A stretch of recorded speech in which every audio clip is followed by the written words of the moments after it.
été finaliste de la Ligue des Champions avec Arsenal. Et aujourd'hui, tu es ruiné.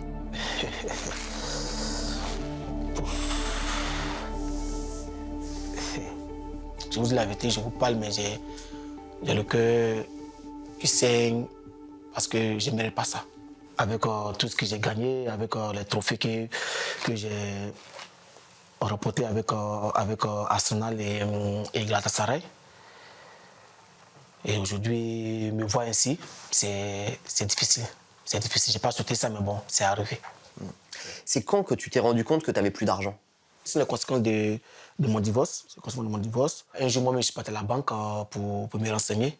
Et c'est là que je me suis rendu compte qu'il n'y avait plus d'argent sur le compte. Comment tu as réagi à ce moment-là? Ben, je ne croyais pas. Je ne croyais pas. Et je ne pouvais pas penser, une fois que la personne avec qui tu vis, tu as fait des enfants avec... on voit ça dans les films. On voit ça dans les films, mais je ne pouvais pas penser qu'un jour, cela allait arriver. Donc vous aviez un compte commun et elle a tiré l'argent, quoi. Bon, c'est ce qui s'est passé. J'ai été naïf là-dessus. Je sais, je le sais. J'imagine qu'il s'agit de millions d'euros. Oui, beaucoup. C'est beaucoup de millions. Moi, je sais que je me suis fait escroquer. Si, je sais. Mais pour moi, le plus important, c'est de ne pas les récupérer.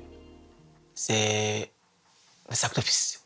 Pour moi, le plus important, c'est de revenir pour montrer aux gens que ce qu'ils pensent, ce n'est pas vrai.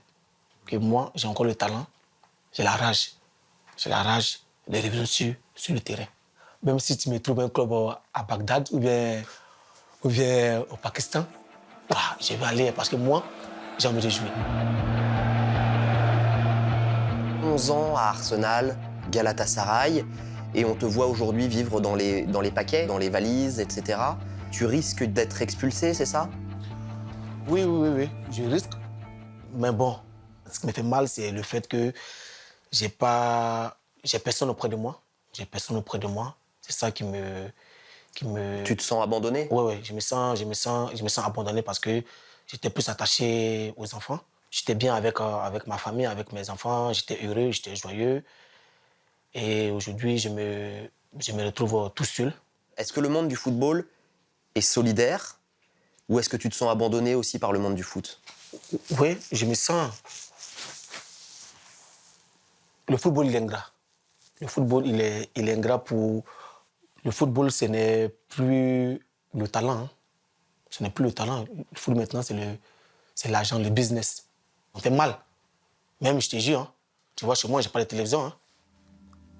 J'ai décidé de ne pas mettre la télévision chez moi maintenant parce que j'ai mal. Quand je regarde, je vois mes amis jouer. Je suis content pour eux. Mais au fond de moi, je pleure. C'est la méchanceté des gens qui ont fait qu'aujourd'hui, je suis assis chez moi à la maison. Je pleure tout seul. J'ai pas d'amis. J'ai pas des amis avec qui j'ai joué qui sont en contact avec moi. Ceux qui sont en contact avec moi, c'est juste quand ils apprennent que Emmanuel Eboué a tel problème.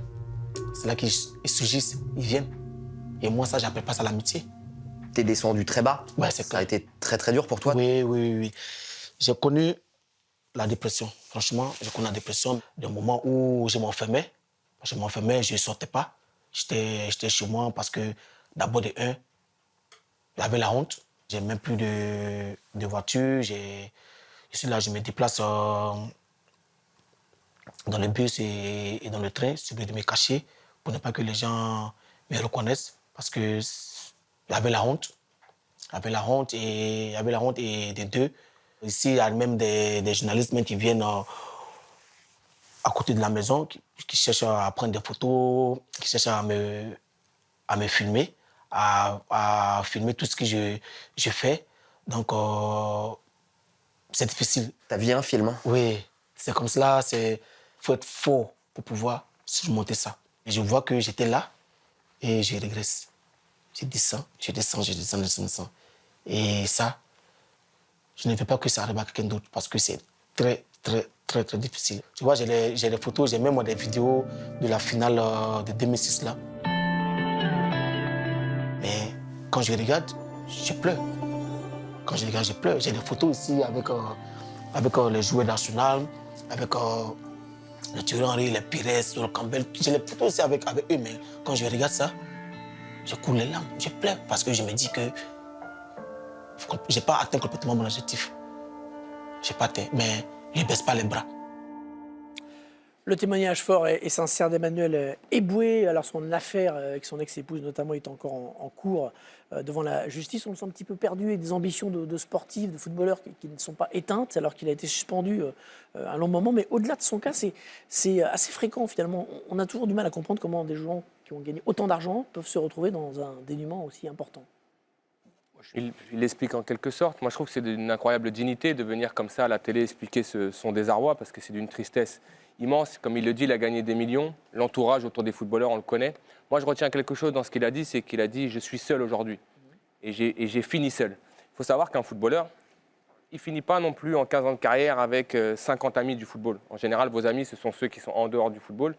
Vous passez par des équipes, vous rencontrez des gens.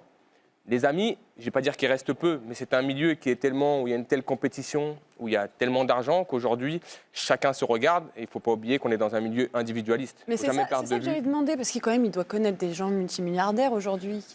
Oui, mais comme il le dit, il est seul. C'est-à-dire qu'aujourd'hui, je pense que si certaines personnes lui ouvrent la porte aujourd'hui et lui tendent la main, il faut la saisir parce qu'il est dans un moment très difficile de sa vie. On le sait tous, il y a des gens autour des footballeurs qui ne sont pas forcément bien intentionnés. Il faut essayer de le gérer au mieux.